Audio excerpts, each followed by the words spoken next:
Hello everyone, welcome to my channel.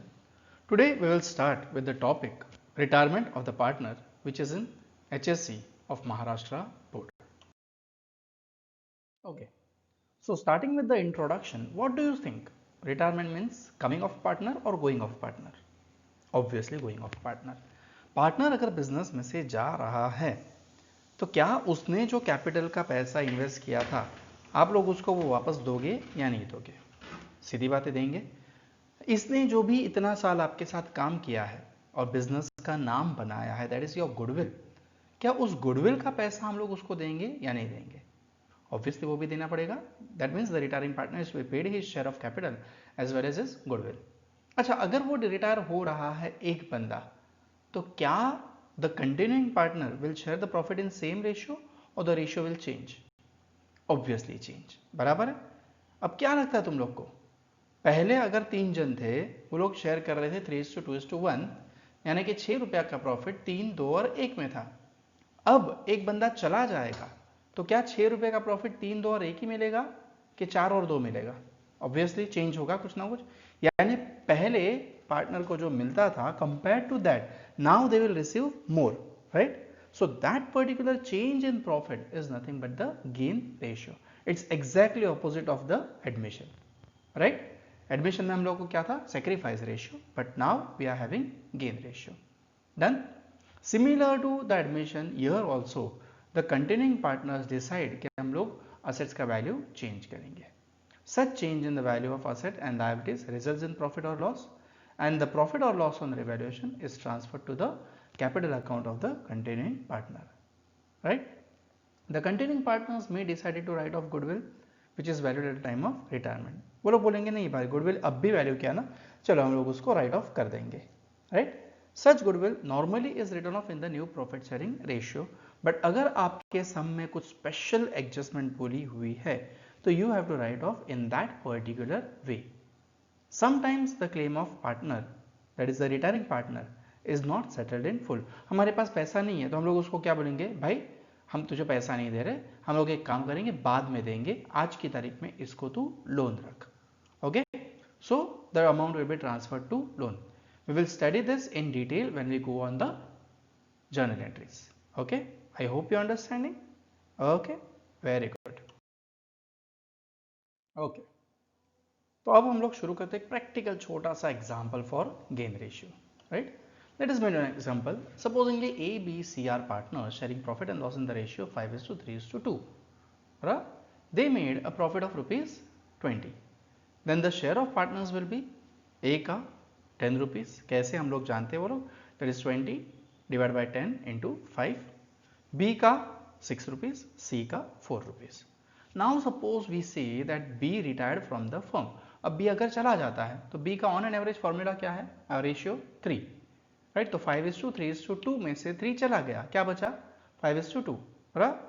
तो new profit sharing normally ये बनता है, अगर उन्होंने कुछ आपको इंस्ट्रक्शन दिया है तो we will follow as per the same instructions. Okay, in this case the profit of ₹20 now will be divided between A and C. Obviously B तो चला गया, बराबर? तो ए के हिस्से अभी 5:2 यानी टोटल कितना है? 7. तो 20 divide by 7 into 5 that is 14 point something something, तो मैंने 14 ले लिया. एंड सी का कितना आएगा? 20 divide by 7 into 2 that is ₹6. बराबर? अब देखो पहले ए को कितना मिलता था? 10. अब ए को कितना मिल रहा है? 14. पहले सी को कितना मिल रहा था? 4. अब सी को कितना मिल रहा है? 6. I hope you understanding. Very good, clear? तो देखो उधर 4 रुपया बढ़ गया और इधर 2 रुपया बढ़ गया. So now can you develop the formula of gain ratio? क्या पहले ज्यादा मिला या अभी ज्यादा मिल रहा है? अभी, right? So gain ratio is nothing but new ratio minus old ratio. I hope you are clear.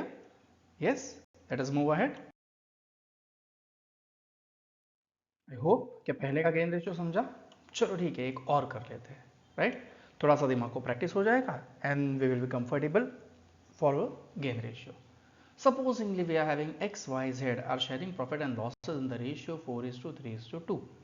X retires, the new ratio of Z retires and the new ratio of X and Y is 3:2. Calculate the gain ratio. अब देखो यहाँ पे आपको new ratio दिया हुआ है y और x का, दैट इज 3:2। बराबर। मैंने पिछली बार भी कहा कि अगर उन्होंने नहीं दिया है तो हम लोग बाय डिफॉल्ट एक रिटायरिंग पार्टनर को निकाल देंगे। That is the only reason why I took this example. Clear.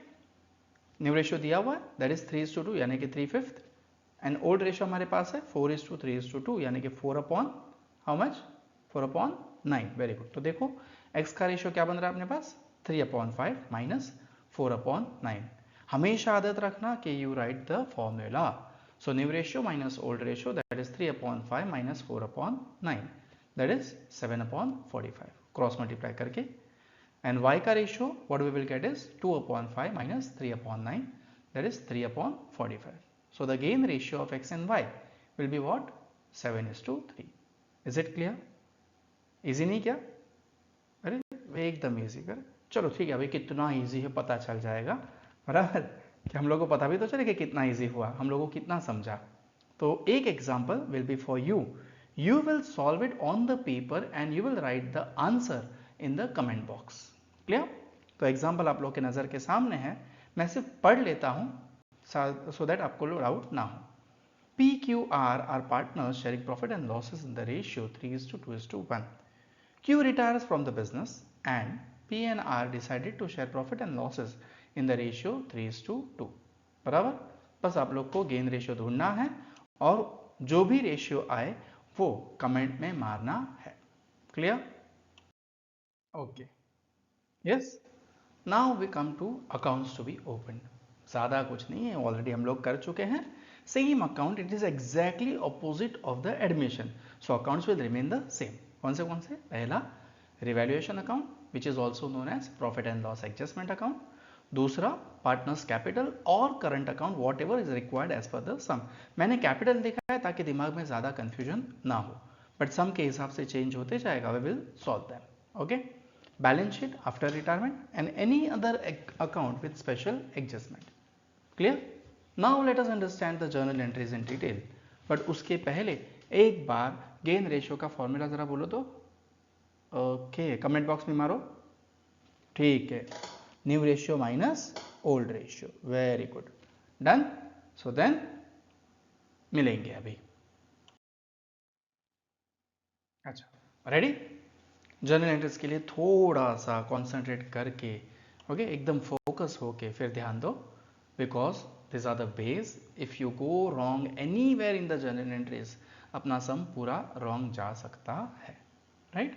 So very first thing, कुछ नया नहीं है, हम लोग एडमिशन के वक्त किया वही चीज़ है। If the value of asset is increased और the value of liability is decreased, asset का वैल्यू बढ़ा तो प्रॉफिट है या लॉस है? प्रॉफिट, यानी रिवैल्यूएशन अकाउंट को क्रेडिट, अगर रिवैल्यूएशन को क्रेडिट तो असेट और लायबिलिटी को डेबिट। डन।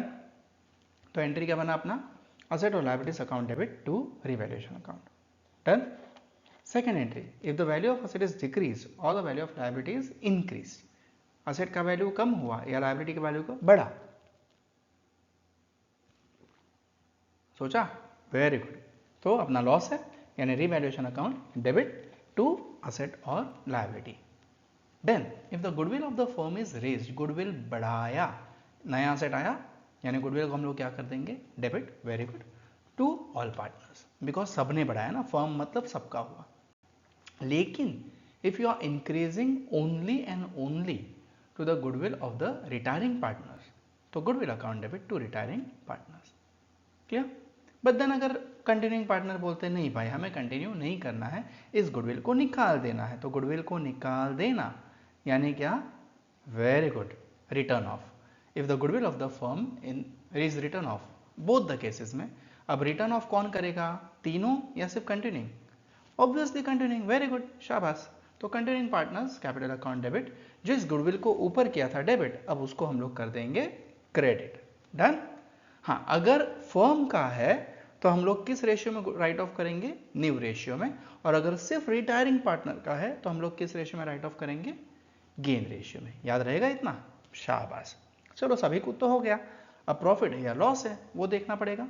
तो if profit the same thing, okay, revaluation account debit to all partners capital account. Okay. अच्छा, अब हमेशा प्रॉफिट होगा ऐसा तो नहीं, हो सकता है कि लॉस भी हो। तो इफ लॉस, एंट्री क्या होगी? एग्जैक्टली उल्टी। बराबर, क्या होगा? all partners capital account debit to revaluation account. Then if I go ahead, अब ध्यान देना, कुछ छोटी छोटी चीज़ें हैं. रिटायरिंग पार्टनर को आप कैश देके फ्री कर सकते हो, भाई ले तेरा पैसा जा, if you are financially sound. लेकिन अगर आपके पास ही पैसा नहीं है तो उसको क्या दोगे?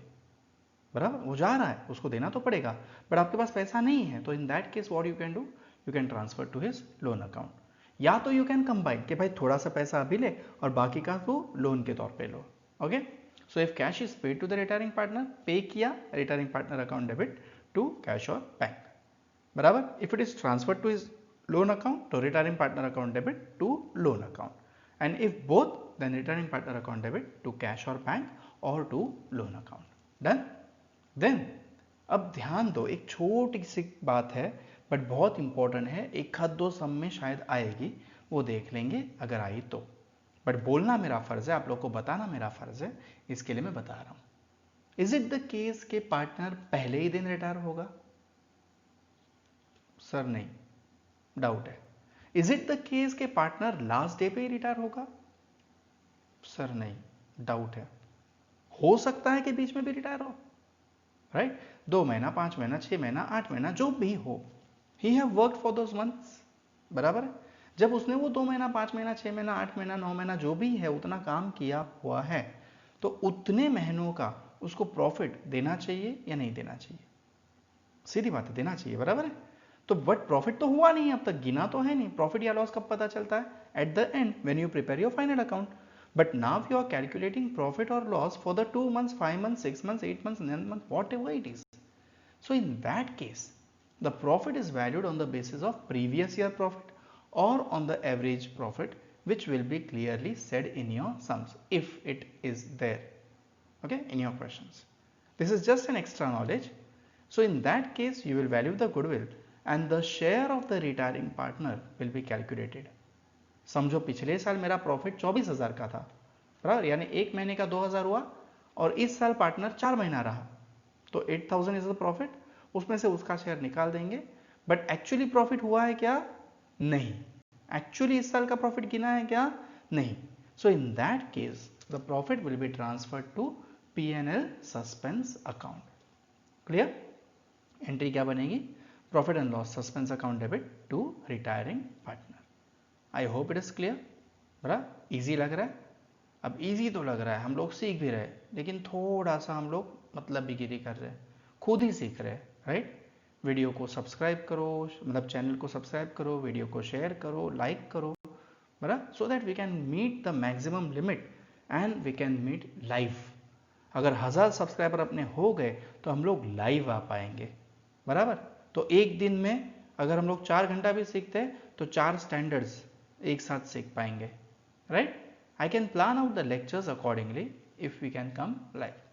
So please subscribe the channel, share and like the videos and do comment आप लोग को समझ में आ रहा है या नहीं.